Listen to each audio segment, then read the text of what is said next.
And hello, welcome to the Social Justice Forums and Happy New Year. I am your host, Daren Jaime.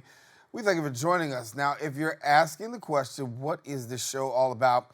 We bring you a forum discussing the deeper issues, the inequities that so many people face in our communities. Things such as systemic inequalities to pressing social problems. Our guests provide multiple perspectives and insights, helping us better understand as well as address the challenges. So I invite you to stay connected with me as the Social Justice Forum starts now.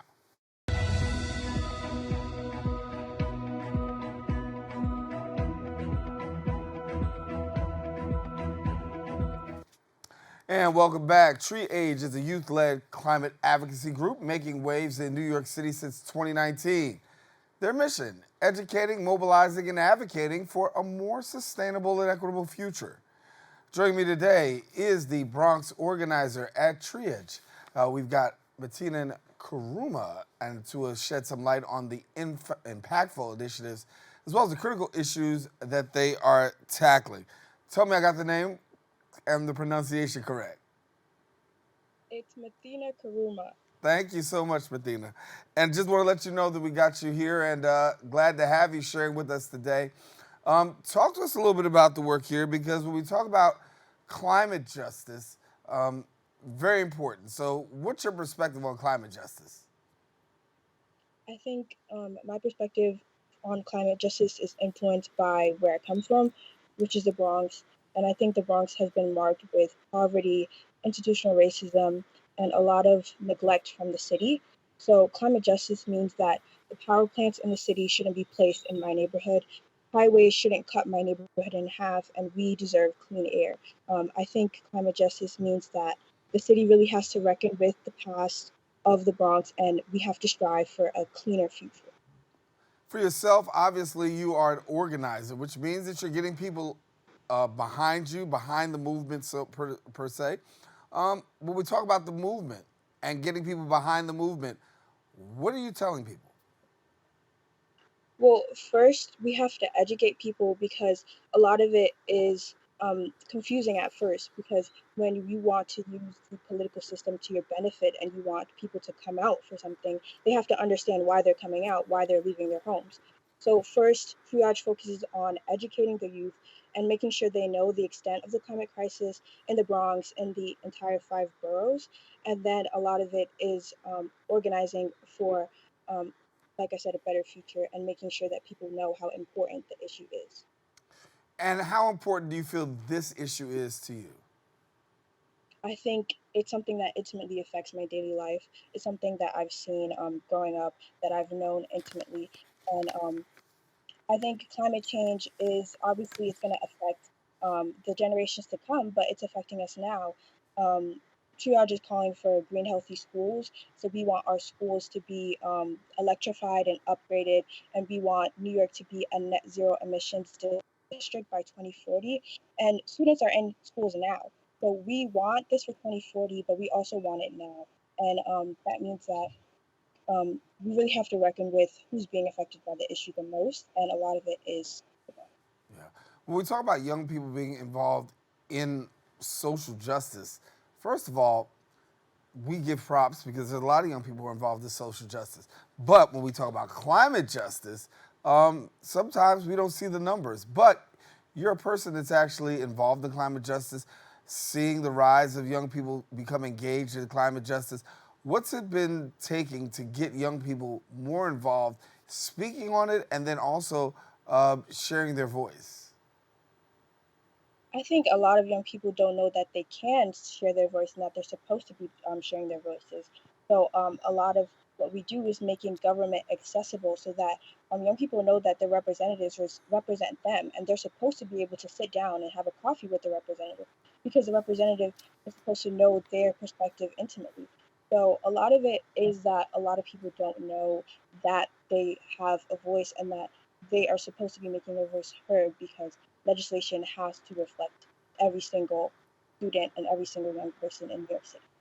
You're not just saying that you're doing it. I want to talk about some statistics that I have here. I know 150 students actually went to rally for climate justice in Albany during the legislative session. You've also had 19 climate-focused lobbying visits connecting members with their state legislatures. That experience itself of tackling Albany and dealing with all that Albany has to handle, not an easy one, but yet and still you guys were able to navigate it, huh?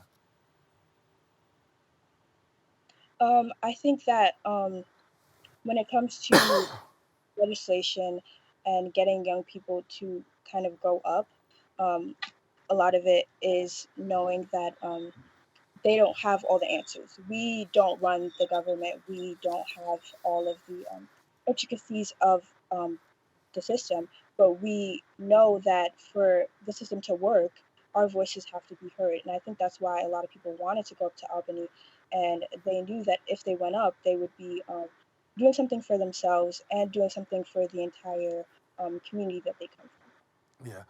I know there's some work that's being done right now, and that work is centered on 100,000 climate jobs. And I want to talk a little bit about this here because creating an equitable recovery for New York City, creating 100,000 climate jobs for frontline communities of color.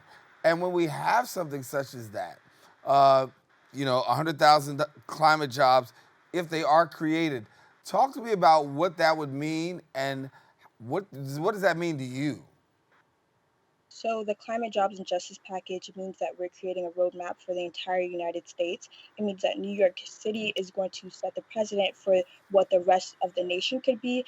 And it means that we need to combat inequity by building clean energy for all, creating union jobs, and addressing the climate crisis adequately by holding polluters accountable.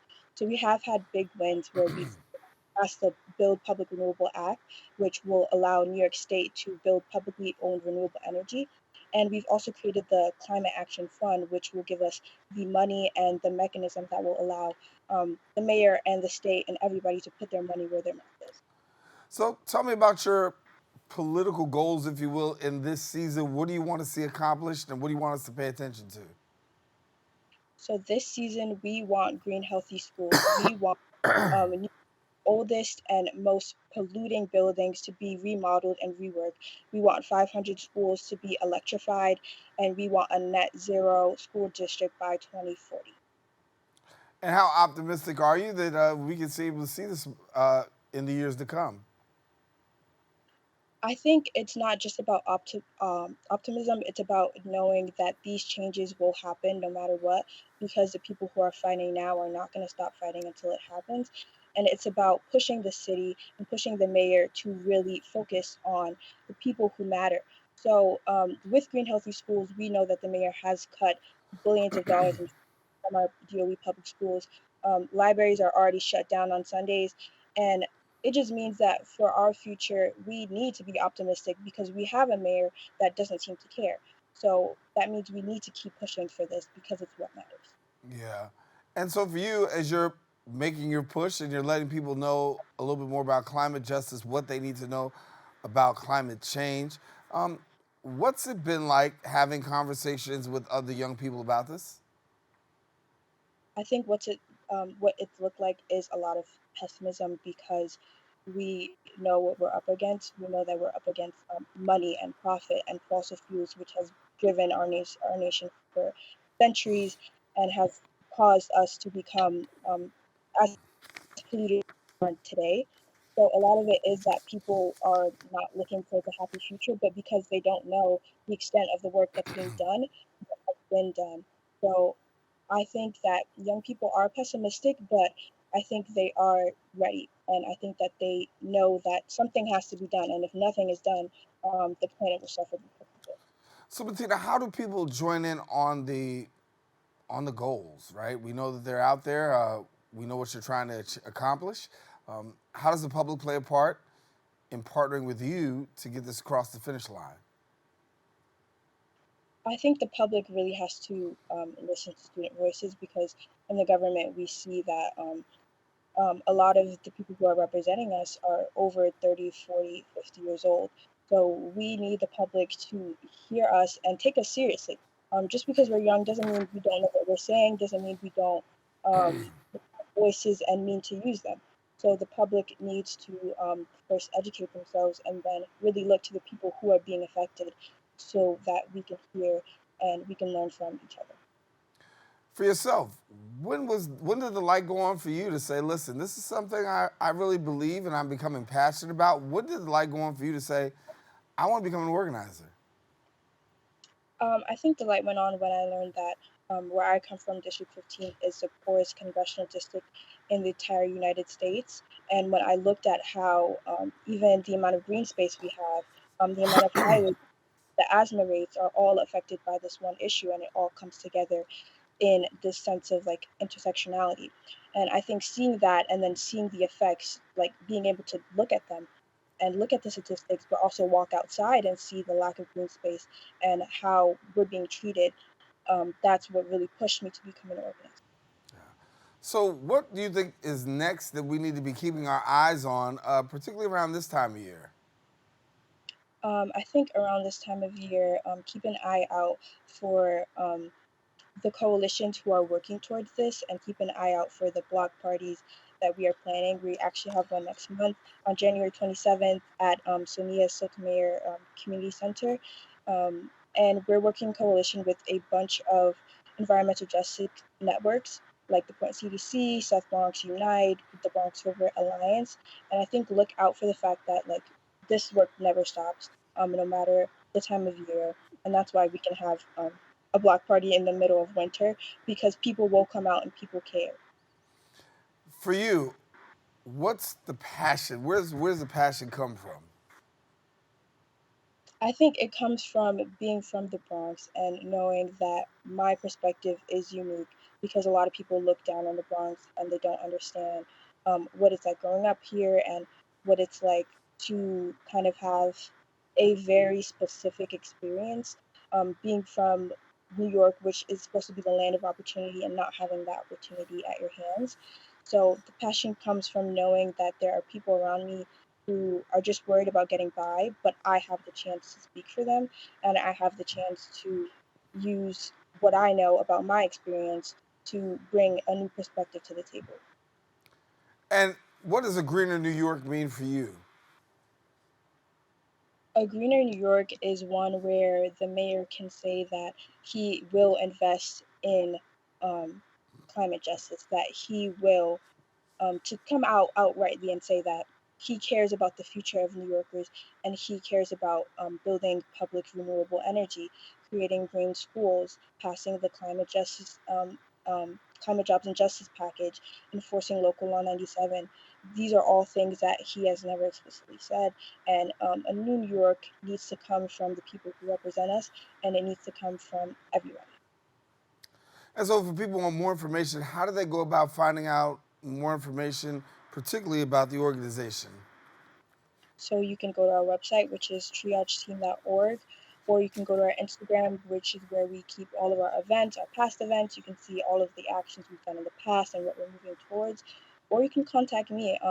My email is always open, Bronx at triageteam.org, and I'm willing to give out any information you need to know to join this fight and to show that you care about a just and clean York. Yeah. And so, as we are starting a new year, how optimistic are you that we're going to see some great change in this area? I'm optimistic because I've met the people who have a stake in this. I've met the students, and I know that they care. They really, really care. And obviously, it's going to take more than that. But we know that if people really put their minds to it, we can make things happen, and we've already made things happen.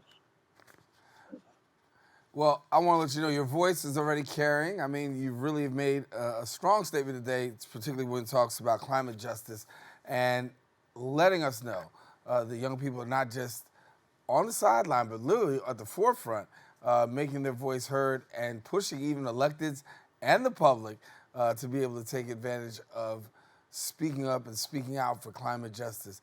Matenen, thank you so much for being with us. Thank you so much for having me, Daren. I hope you have a wonderful day. Oh, you too, you too. Listen, take a quick break. Got more I should say not open, but social justice coming up right after this.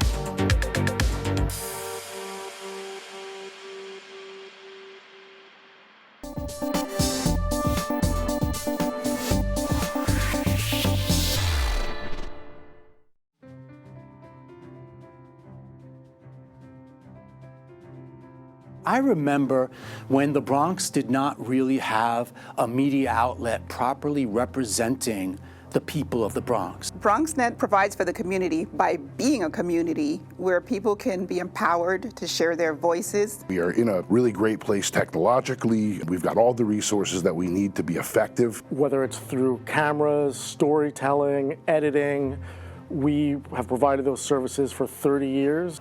BronxNet's mission is to be a voice for the community. To educate, to inform, and to inspire. And you can be a part of it. We've built studios for you.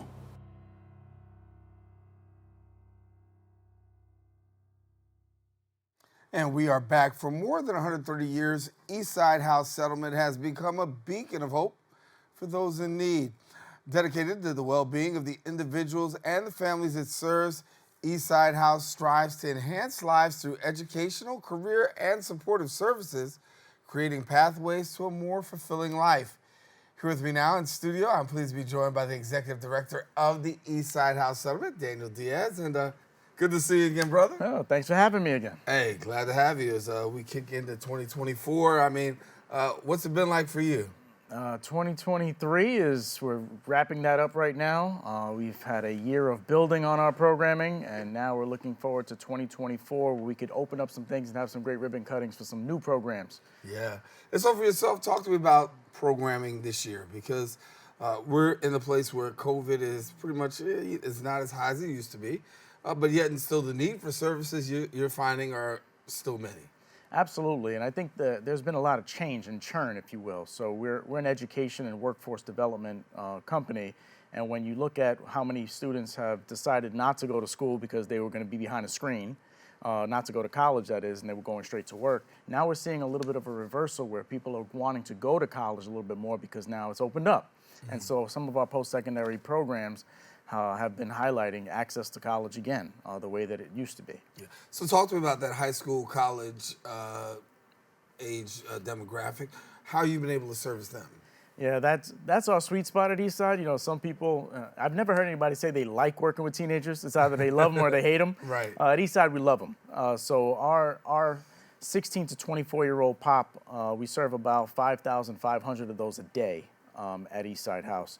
And so that's in a variety of ways, through workforce training programs and also through academic enrichment support. So attendance improvement, getting people the trainings they need, so EKG, phlebotomy, CNA, all the alphabet soup on the health field, all go together. So we've been seeing our services increase and helping young people gain the skills they need to be more successful in their employment pursuits.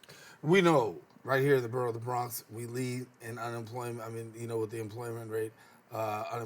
Talk to me about that, because part of conquering that is really helping people get the skill set, and you guys do a great job of really providing some wraparound services to really at least get people in place to say once you sit in the seat, you should be okay. I mean, the biggest win has been employment partners. There's a lot of people that can provide training, but if there's no employment at the end of that training, then you've just trained them to do nothing. So, so the whole idea is to partner with people who need individuals that need the employment workforce. And so partners like New York Presbyterian Hospital, partners like Bronx Lebanon Hospital, partners like Fresh Direct, partners like Amazon, people that are looking to us to say, okay, we need people, you have people, we can help you what we're looking for. Can you train them? And we're like, absolutely. And then, can you hire them? Oh yeah, absolutely. All right, so let's handshake on that deal. And then that's how it works. Awesome. Talk to me about high schoolers, because everybody's not going, finishing high school. There's also the high school equivalency. And there are people who are able to really partake in that and take advantage of those services. Absolutely. So we have a number of young people. We would call it, I don't want to call it the last chance, but you have transfer schools, you have young adult borough centers, and then you have the GED, the traditional GED. And depending on who owns the name at this time, they change from TASC to GEDs back to high school. So on the GED side, we're currently serving about 250 young people that are looking and pursuing their GED. And with that GED, they can go on to post-secondary either training programs, they can go to college, a two-year college mostly, and then also they can go straight to work. Wow, beautiful. Let me switch fronts for a minute. go from talking about those in high school, talk about seniors for a minute, because that's also a vulnerable population, but a population that you serve very well. Absolutely. We have 3 older adult congregate meal centers, and then we also have our home delivered meals program. And so we service districts 1 through district 6 in the Bronx. So half of the Bronx, anything below Fordham Road, we're delivering food to immobile older adults. And so our older adult population is as vibrant as ever. And so we just had our Winter Wonderland at the Mitchell Gym, where Rod Strickland played ball and everything else. And we turned it into a Winter Wonderland. And our older adults came in and they did dance lessons, and they taught some of our young people. So a good intergenerational mix. We're keeping them active. We have what's known as what we call foster grandparents. And so our older adults are also the foster grandparents, if you will, of our early childhood programs. Right. So our youngest participant is 18 months, and our oldest participant is 102. So we serve from twinkle to wrinkle. I mean, that's what we do. I like that, from twinkle to wrinkle. Well, talk, if you had to look at where the landscape, 2023, right, and you look back, talk to us about how you've been able to make it funding-wise, because we know so many organizations have been cut with funding. What's it been like for you? Has it been a challenge, uphill, downhill? You know, we've been pretty steady, thankfully. All the wood, everywhere. Right. We want to make sure we're pretty steady. We have a very good funding base on the private side, which helps us sustain some of these variations on the public side, so the government funding side. We've been able, so we have a big event that's actually coming up in January, which is the winter show at the Park Avenue Armory, where we have a 10-day arts fair show, and it brings in a considerable amount of money to East Side House. And so we've been able to really weather some of these storms and then bring in new resources, because our programming is leading to actual jobs and changing lives. And when that happens, people are inspired more to give. Yeah.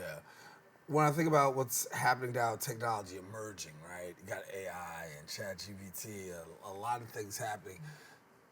Staying relevant is important. Absolutely. Right? How have you managed to stay relevant and even bring relevancy through your programs? Absolutely. You know, one of the things I tell my team, our motto at East Side House is be better, right? And I've been there for 20 years. So, and in my 20 years here, we have always been reinventing ourselves.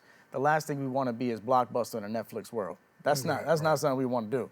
And so when we see the opportunity to create programming that's going to change lives of the individuals that we serve in a way that is going to be sustainable, meaning you're going to get a job that you're going to get an EKG phlebotomy job, but then that's going to lead you to go back to school to get your LPN. That's going to lead you to go back to school to get your RN. You're going to continually coming back to us, and we're going to be able to help you get to the next level of wherever you want to be. And so that type of innovative thinking, even when now, I told you we have the home delivered meals program, we're building a commercial kitchen, a commercial teaching kitchen. That kitchen should be opening up this spring. What that means is our community members are going to be able to feed themselves. They're going to be able to learn how to cook, because the kitchen don't really care where it came from. Right. The kitchen cares you could cut it and that it tastes good. And so that's how we constantly continue to reinvent the work that we do. For yourself, I mean, we talk about some of the great things that are happening. What are some of the big challenges you have? The biggest challenge, like many other businesses, is finding staff members that are going to stick around. So, you know, I've been at Eastside for 20 years, and the new trajectory of what we're seeing in many sectors is that people are staying maybe a year and a half max, and then they're moving on, which really hurts continuity. Right. And it really hurts the ability to build on things. Well, I mean, let's think about the fact, when you talk about young people, right?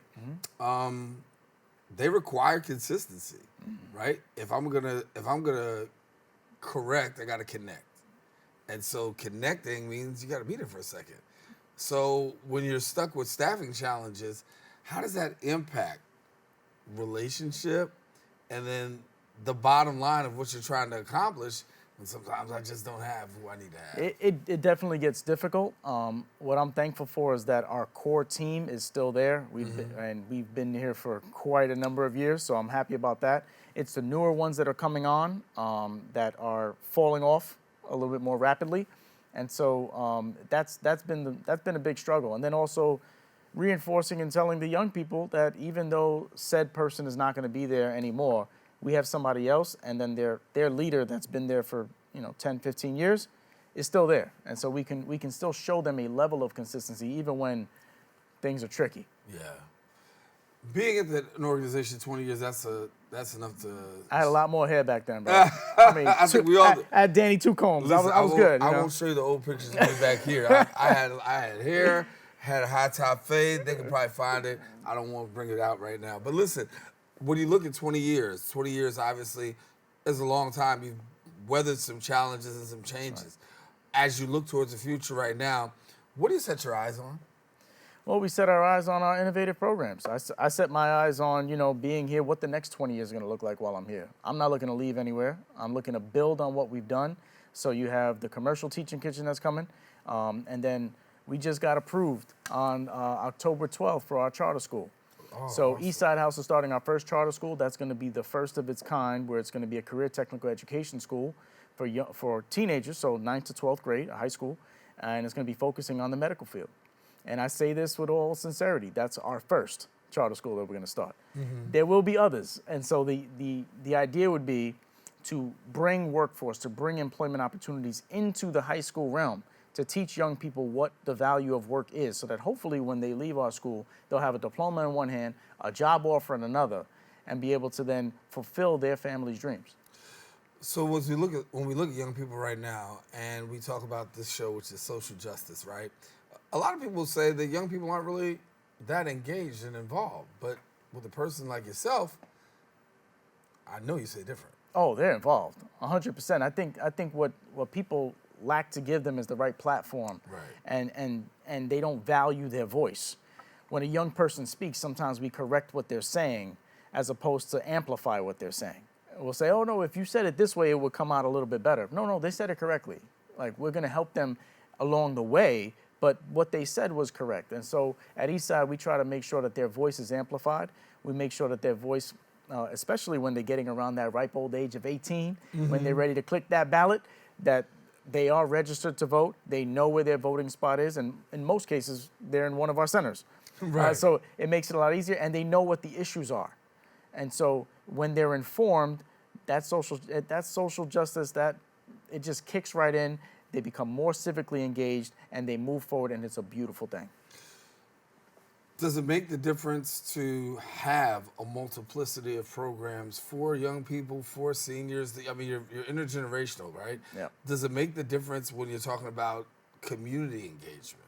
It does, because we could have great grandma in our older adult centers, getting her food on and getting her dance on and doing la plena and everything else, and then we could have the great-grandchild in our early childhood programs, getting the head start that they need in order to be ready for kindergarten when they go in. And when they go to kindergarten, they could see Eastside House signs everywhere, an Eastside House logo, because they'll see in their kindergarten, in their school, we're in their after-school program, we're in the day school program. So it really shows them that we are there every step of the way, and we have something for every single person in the area that we focus in. It will be education, workforce development. We have something for you no matter what your age. Yeah. So for people who want to get connected and find out about the information that you have, be a part of some of the resources that you have, how do they go about doing that? You can go on our website. There is a link that you can click. They'll go ahead and email the website. And once you're on that website and you email and you see what you're looking for, we'll get back to you within that 24-hour period. Yeah. I want to talk about college access too, because I didn't get a chance to talk about that, because so many people do want to do college, right? And having the opportunity to access college, it's not as easy as it used to be, but in some ways people say, hey, I would have, but there are barriers, and when there are barriers, people just drop out sometimes. They won't even finish the process. Talk to me about college access. We have a bunch of college access staff members that work very tirelessly to decode the system to make it a little bit more palatable for either first-time goers, which is many of our students, or people who just don't have the support at home in order to fill out those applications and then figure out what matriculation really looks like. Mm-hmm. And so we'll do things like we'll have a FAFSA night where we just go ahead and everybody's doing financial aid one whole night. We're dropping 500 young people in a room, families, whatever it is, and we're just knocking them all out. And so we try to do a lot of creative things to engage people around what the college process looks like. And then we don't just want to help them get in and matriculate and be in that first year. We want to help them persist even beyond. So we stay with them. Our college counselors stay with them for at least their first full year. so they can get all the vocabulary under their belt and that language acquisition, like what's a bursar, like what's a all that other stuff that you know that we know, but they don't. So we're trying to give them that information all the way throughout their first year, and then that would lead to what persistence looks like after the first year. Usually can head to the finish line a little bit easier. Yeah. Before we wrap up, I want to talk a little bit about, you know, when you look out there right now, city, state, budget cuts. Sometimes you hear community centers. Sometimes you hear, you know, senior centers. Now you're cursing at me, bro. Listen, I got to listen. I know we got to talk, but we got to keep it 100 because I want to give the opportunity to you to be able to share. I think from your perspective, what the loss is when you don't have those programs, or sometimes a center closes down. From your perspective, being there, what does that feel like in the community? Because you got people up there that just sit down and make decisions. Hey, we're not going to do this, right? But sometimes they have no real boots on the ground to know the impact. So as a person who's been there, what's that feel like? You know, a lot of times we try our best for our community members not to feel it as much, but these cuts, they may feel. The cuts that are coming down the pipe, they may feel. And so legitimate cuts, like 15% cuts across the board, which has been touted by the city at the moment, we can, if you're cutting 15% of the budget, it's not just easy to just cut 15% of a staff member. Right. You still have full-time staff members that need to work. You still have part-time. So when you're making these big, long cuts, because for whatever the reason, maybe the stimulus package ending, whatever it is on the city front, they're making their decisions. We have to be able to make decisions to show the continuity that we have in the community. And so we try our best to fill in as much as we can with these cuts. But it is really hard. It is really hard to figure out if a community center is being cut, what does that mean for the neighborhood crime statistics? What does that mean for when a young person is struggling and they need the tutoring help in order to pass that next third grade reading test, or to go ahead and get their regents passed and so forth. So all of those pieces come into play when we're talking about cuts. None of them are easy. The state cuts are coming up too next. So cuts are legitimate. They're horrible, but you know we're trying our best to not let the community feel it as much. Yeah. What about philanthropy? Are you seeing a lot more people become philanthropic in these days, given the fact that, there's so many cuts out there, but there are also so many needs. When you talk about food insecurity, you talk about all these things that are going on, homelessness. Are you seeing a rise in that? See, you mentioned something earlier. You said, as we're putting COVID to bed a little bit, and the COVID philanthropic push was huge during 2020. People were just throwing money at them. They were like, that's gone. You get a car. That's gone, right? That has gone. But the mainstay, the people that have been around, the foundation world that has really kept the not-for-profit sector alive, is still alive and well, and still giving the money that they need to give. The individual side, we just need to give them better opportunities to give. And thankfully at Eastside, we're able to do that. We're able to come up with innovative programs every couple of years to show them, like, we're not just staying stagnant, we're moving forward. And because we're moving forward, you're gonna move forward with us. And that means your wallet's coming. Right. And so that's how we're able to do it. Yeah. Greatest joy so far in these 20 years? Oh, the greatest joy is when you go to one of our graduations. After all the hard work and everything else, I still remember there was this one young lady, she put on her hat, "My mom crossed the border so I could cross the stage." And when I see stuff like that, you know that the work that you're doing is meaning more than what you thought it was. And so some of my greatest joys have been seeing people that have been counted out, people that have been downtrodden, people that said, you know what, those students are never going to make it. We're seeing them make it. We're seeing them do well. We're seeing them. They're the ones that are pushing me around in the hospital if being the transporter. They're the ones that are doing it right now. They're the ones voting for our next legislators, and they're the ones that are going to, quite frankly, take care of us when we old and gray and can't do it. Right. Talk about greatest accomplishment. Talk about the greatest tragedy. See, the greatest tragedy is. It's difficult to say which one is higher, but I'll just say that we weren't able to come up with as many programs as we thought we could in a certain amount of time to combat the issues that COVID brought. We had a lot of loss during COVID. Staff members we lost, staff members' families we lost, families of our young people we lost. And so it was very difficult, and especially when everybody's telling you to get away from each other and to stay away and stay away. In a social service business, without the social, it just didn't work. Right. And so that was a horrible tragedy for us during the pandemic. Yeah. I think for everybody in the New York City area, it was hard, and definitely for agencies at front lines such as yourself. Oh, yeah. Yeah, you know. It's hard to social distance when you daisy chaining boxes. Right. Right. Diaz. Good to see you as always, my brother. Gotta Great come to back see again. you. I will. Alrighty, definitely. All right, taking a quick break. We'll be back more right after this.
Only 57% of New York City high school students are college ready by their senior year.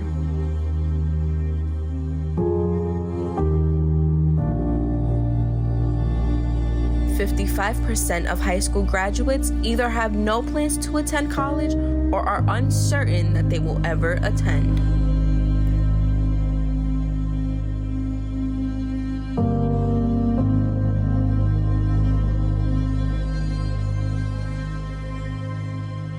"34% of young adults don't go to college because they can't afford it.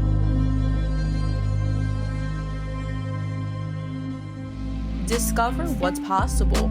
BronxNet's education programs, internships, and opportunities help engage and inspire Bronx youth and beyond to pursue their passions. Be a part of the BronxNet family.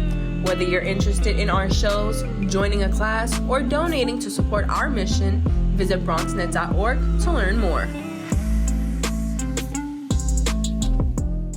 And welcome back. American Zionist movement is a unifying force for 45 national Jewish Zionist organizations. Now, with a rich history spanning 125 years, the AZM actively deepens the American Jewish community's connection to Israel and Zionism. Now, recently, they faced some challenges condemning the Students for Justice in Palestine and standing in solidarity with Israel amid a brutal attack by Hamas. Joining me now and sharing more, the Executive Director of the American Zionist Movement, Herbert Block, and good to have you here with us. Thank you, nice to be here. Thank you. So for somebody that's not so familiar with the organization, please give us a little walkthrough. So as you described, we are an umbrella body of 45 organizations that we convene national Jewish organizations that focus on promoting Zionism in Israel. The Zionist movement was launched 126 years ago now by Theodor Herzl and led to the creation of the modern state of Israel in 1948. The Zionist movement continues as an entity that unifies Jewish people in support of Israel and Zionism and strengthens the connection between Jews around the world and the state of Israel. In particular, our role is to do that in the United States. How's the message been going across when you talk about messaging? The last number of weeks since as you referred to it, the brutal Hamas attack on Israel on October 7th have been really challenging time for our community. Israel and Zionism is not defined by this moment, but it's a challenge that we will overcome. The Zionist movement, as I mentioned, strengthens the connection between Jews around the world, as we call the diaspora, and our national Jewish homeland in Israel. And we have seen those bonds really tightened in the last number of weeks because of both the so many connections that people here in America have with family and friends in Israel, many of whom have been attacked and kidnapped and killed. Everyone knows somebody or 1-degree connection, and also the rising anti-Semitism that many of us have experienced throughout this country here. Some of it driven by the reactions to what has been going on in Israel and Gaza. Yeah. So when we talk about Zionism right now, and I look at Zionism forward, part of it is strengthening the support for Israel, for the Jewish people, and Zionism. Connect the dots, if you will, for somebody who may not be so familiar in this area, because when we talk about the ideology and the cause of Zionism, how does somebody connect those dots? So the modern Zionist movement really begins historically, where the Zion is throughout the Bible, and Zion is the name for the Jerusalem, the land of Israel, the biblical homeland of the Jewish people, a land that is now home to many faiths. And the Zionist movement in the modern era began with establishing seeking to establish the Jewish homeland in what is now the land of Israel. And it is a national liberation movement to establish a homeland for the Jewish people, as many other groups and faiths and religions have around the world. And the Zionist movement continues because the work of perfecting the state, building the state, and connecting the Jewish people to the Jewish homeland is not finished. Unfortunately, we're now in a state of war because there are people, Hamas among them, and other terrorists and people who seek to destroy the Jewish state, who do not want there to be a Jewish homeland, and instigated a brutal attack on Israel, on the Jewish people, on October 7th. So the Zionist movement is building the connection of American Jews, in the case of AZM, with the land of Israel and the people of Israel and the state of Israel, but now defending that in light of what's been going on since October 7th. Yeah. Talk to me about, when we talk about Israelis, the right of Israel living in peace, living in harmony. I know that's part of a mission, right? But where are we now? So we're in a situation now where, unfortunately, there are those, in this case, Hamas in the south, Hezbollah in the north, and others led by Iran, who seek to destroy the state of Israel, don't want there to be a Jewish homeland. If there's anything that has really, I wouldn't even say a silver lining, but that's come out of this horrific situation, is the unity among the Jewish people, because Zionism is prevalent among the vast majority of the Jewish community, the overwhelming majority of the Jewish community. And there is many, as I said, you indicated, there's 45 groups in AZM. We have groups from the Orthodox to Reform, Conservative, LGBT community, youth groups, women's groups, all across the country. And there are, Zionism is prevalent in every aspect of American Jewish life, because its connection to the land of Israel and our biblical ancestral homeland is prevalent among everything we do every day in our prayers and our daily life and our activities as Jews and as Jews in America. And so we feel the attack that's been happening here.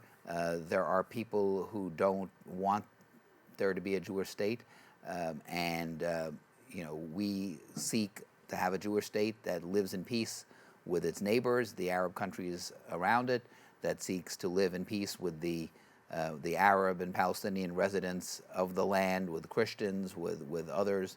There is, if you've been to Israel, I don't know if you have been, But you go to Jerusalem, there's every faith there. There's people worshiping in every way, and that's something that we celebrate, and we want there to be a Jewish homeland that's open to all, that we can live in safety and security with our neighbors and with everybody without having to be attacked and butchered or murdered simply because people are Jewish living in the land. Yeah, I have been played basketball out and played Maccabi Tel Aviv, and so I've had a couple games out there, and so very familiar. But I do know that when we talk about the culture, that culture, I remember being in that culture and hearing words of peace and unity. But when we look at where we are today, of course, we're far away from that. Talking about local community, right? How's the local community dealing and playing out in the midst of all of this right now? It's a very trying time. I know there was some movie or show about 6 degrees of separation, but in the Jewish community case, it's probably 1 or 2. The Jewish community here and individual Jews and families in America, most everybody knows somebody, a friend of somebody, 1 or 2 connections to people in Israel. I myself have a son who's living in Israel, who's a soldier in the reserves in the Israel Army, now activated. But if you find any Jewish American, they're going to have a very close connection to somebody in Israel. So the community here is impacted deeply by what took place on October 7th and the mobilization and the displaced families in the north and the south. But we're also impacted locally because there's been a rise of anti-Semitism, of attacks on Jewish institutions, of rallies that have crossed not only into being against policies of the Israeli government, but have been anti-Semitic in their nature because they're anti-Zionist and they're attacking the Zionism of the Jewish people. And so it's something that people hear about every day, rallies and protests and graffiti and threats to synagogues and JCCs and institutions. So the aftermath of this war, which is ongoing, is impacting Jewish Americans here in New York City and around the country as well. When we talk about the Israeli-Palestine conflict, a lot of questions continue. I think there is so many people out there who say, I see it playing out, but I'm really not too sure how this whole thing got started. When we look at some of the root causes, I know you address some of the root causes of this conflict. Right. So obviously there's different peoples living in the same land. There was the UN almost 76 years ago, November 29th, 1947, voted a partition plan to divide the land that was had been the Ottoman Empire and then the British Mandate into a Jewish state and a Palestinian Arab state. Israel accepted it. The Jewish people accepted it. The state of Israel was born on May 14th, 1948, and then rejected but that was rejected by the Palestinians. And there was a war, and the West Bank and other areas were captured, and Gaza were captured by Jordan and Egypt. And then there was the 6-Day War in 1967, and Israel took it back. And Israel gave back the Gaza area to the Palestinian people. The Palestinian Authority was created in the West Bank. The Palestinians have really never accepted the creation of a Jewish state. And there's been waves of terror over the years. The people of Israel want to live in peace with our Arab and Palestinian brothers and sisters, and those communities in Gaza, in what's known as the West Bank or Judea and Samaria. But you need to have a partner for peace, and we do need to get back to a situation where we can have those negotiations, those talks to establish a way to live together. There have been proposals over the years by every U.S. administration trying to broker a deal, some would call the two-state solution or other solutions that have been proposed. And our aspiration is to have a Jewish state living in peace with neighbors next door, where their families can live in security and go about their daily lives and schooling, and families with a sense of harmony and peace, and not worrying about whether you'll survive the day. Yeah, a lot of anti-Semitism that goes on and exists in our community right now. And we've had the ADL on, and they've shared with us a little bit about how there's a rise, and particularly in the tri-state region of anti-Semitism. Talk to me a little bit about anti-Zionism, right, and dealing with anti-Zionism and anti-Semitism. The work that you're doing to basically ensure that we can deal with this appropriately. So we have seen, and I've been in the organization 7 years almost, I've seen a change where maybe 7 years ago people weren't sure if anti-Zionism is a form of anti-Semitism. My father was a rabbi, actually wrote a book in 1990s and said, you know, is anti-Zionism anti-Semitism? He said, not necessarily, but almost certainly. And we've seen that basically come true in the last couple of years, especially in this conflict. So when people are attacking Zionism, which is the fundamental to the beliefs of the overwhelming majority of the Jewish community, and they're attacking our homeland, they're really attacking the Jewish people. And so that's a form of anti-Semitism. So it's really inconsistent to say, well, I'm just anti-Zionist, but I'm not anti-Semitic, because, you know, with minor exceptions, if you're anti-Zionist these days, you're crossing the line into anti-Semitism, because you're attacking our identity, my identity as a Jew and a Zionist. So we are working with all our organizations and with partners like the ADL and the Jewish Community Relations Council and UJ Federation and many organizations to promote the understanding of what Zionism is, why it's connected to the Jewish people, why we need a state of Israel and as our homeland, and to promote Zionism in a positive way, and also to combat anti-Semitism, which there is anti-Semitism, of course, not only linked to Israel and Zionism. As we look around right now, we know that a lot is seen on video in terms of victims of these attacks.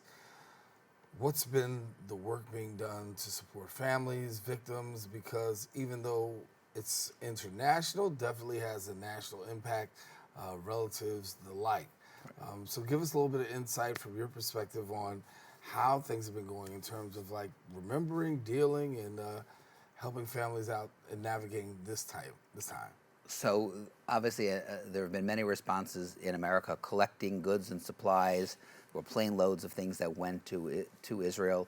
The AZM, along with others, have been collecting funds. We're supporting relief efforts coordinated by the World Zionist Organization in Israel with partners.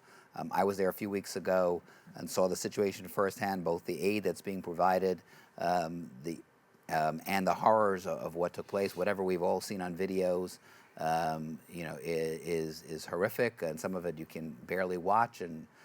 But when you see the situation in Israel firsthand and talk to people, it's even more horrific to visit these villages and towns and see the displaced families, and it breaks one's heart to see it up close. And so the American Jewish community and AZM and our organizations have rallied. The needs are so great, both of the victims and the families who have been displaced, and especially to talk about the hostages. I'm wearing a pin, Bring Them Home Now, and many are wearing these military tags that say Bring Them Home Now, because we all feel a connection. People have a personal connection or one degree to a family whose loved one has been taken hostage. Thankfully, 100 or so were released, but there's more than 100 who are still captive in Gaza. And so while we're working to support the people of Israel and the families whose members have been called up to military service, and the displaced families, we're also advocating every day and praying every day for the release of the hostages, because there can't be any end to this until the hostages are released and the leadership of Hamas, the terrorist organization, is destroyed and eliminated and cannot perpetrate another attack. So there's many efforts both to advocate for the release of the hostages and to financially support the people in Israel affected. Can you briefly share, Herbert, a little bit about what maybe we don't see, right? Because you were there.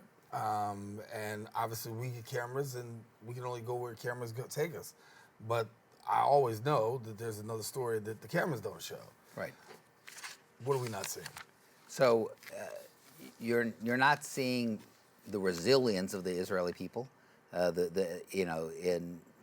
know how much your viewers would follow the news earlier in the year, but there were protests in Israel about domestic policies on reforming the judiciary and the electoral system, and we have politics in America like where they have politics in Israel. There were divides on all of those things and disputes with the policies of the government in Israel, and people for Netanyahu and against. And so we know about those kind of political disputes in America. But once October 7th happened, the people of Israel and the Jewish people around the world unified in a way that we haven't seen maybe ever. In a positive way. So people are pouring out their hearts and volunteering.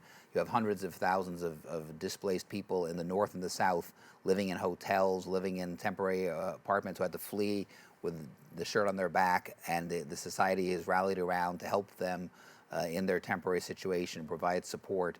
Families whose husbands, wives, sons, daughters are called up to the military have affected all the operations of society. The foreign workers who work in many of the fields left, so there are many people who are going and volunteering. My family and I, we picked tomatoes and chili peppers, and people are working the fields to help the agricultural society. So there's a resilience and there's a connection, but this war has permeated every aspect of society, and everyone is scrambling to help in some way. So you're seeing resilience, but a country in turmoil because of what's happened, not just on the battlefield. Herbert Block, tell us how we can get in touch with you. People may want to get in touch and just say, hey, we're helping with the movement. How do they go about doing that? So our website with a lot of information is azm.org, AmericanZionistMovement.org, azm.org, and the email is azm@azm.org. And you can reach out to us on social media also, or through our website, through email, and be in touch and help us support the cause of Zionism and bring the Jewish people together. Herbert Block, great having you. Thank you. Executive Director of the American Zionist Movement. Want to tell you, make sure, as he said, you can access the website, find out more information, and then you can get in touch with him as well. Well, let you know we come to the end of our show today. Hope you enjoyed this week's discussion on the Bronx Social Justice and Anti-Violence Forums. Now, rewatching this week's edition, you can catch Recablecast right here, BronxNet.org. Want to join on the conversation and present your point of view? Visit social media, BronxNet TV. But join us next week. We're going to elevate the discussion, bring further awareness across the globe. I'm your host, Daren Jaime, saying take care and God bless.